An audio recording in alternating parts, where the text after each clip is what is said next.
Chapter 1. He's back.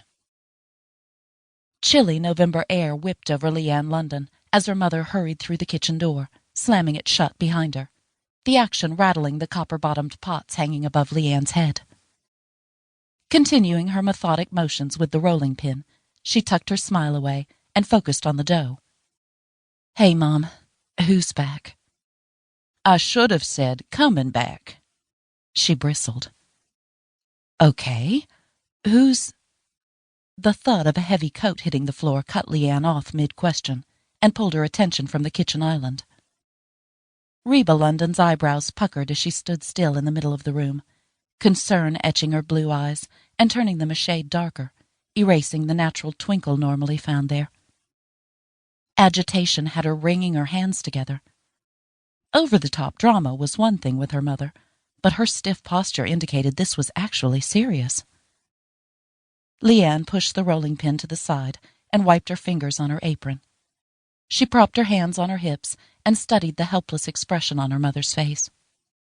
Rarely did anything cause Reba such distress these days. Nothing had in ages. Not since those first few years of the two of them figuring out how to make ends meet as they'd struggled to care for the twins.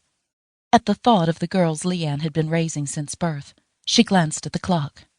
5 o'clock. They would be home soon. Candy from basketball practice, and Kendra from cheerleading. And then another thought struck. She hadn't seen her mother this agitated since the day her half-sister had proclaimed the kid's father was... Leanne froze, an icy path slicing over the back of her neck. No.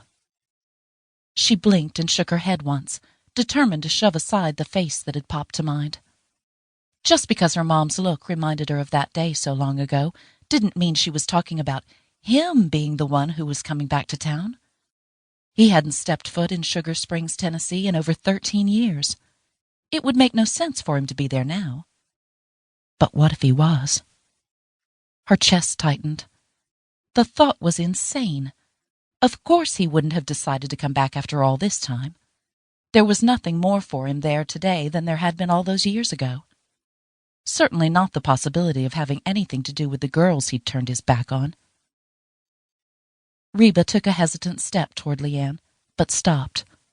She twisted the large flower petal ring around her finger, hitched her mouth in an unattractive twist, and slowly nodded her head. After several long seconds of silence, as Leanne gave her mother a hard stare, the anxiety on the woman's face shifted and began to falter, allowing in a bit of her everything will work out look. She lifted one shoulder in a half-shrug. She didn't seem exactly sold on the idea, but more as if she was trying to convince both herself and Leanne that it had to be the case.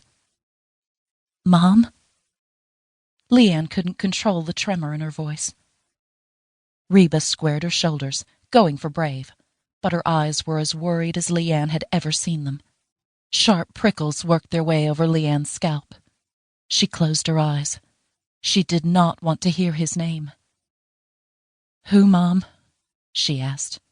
"Who is coming back to town?" A tiny pause, then words spoken so quietly they were almost indecipherable. "Cody Dalton." Pain jabbed the back of Leanne's eyelids. The bastard! He had no business coming back there and disrupting their lives. She opened her eyes and moved with controlled motions until she sank into a kitchen chair, where she proceeded to stare straight ahead, focusing on the bare branches intertwined outside the kitchen window, instead of the images of Cody currently daring to flit through her mind.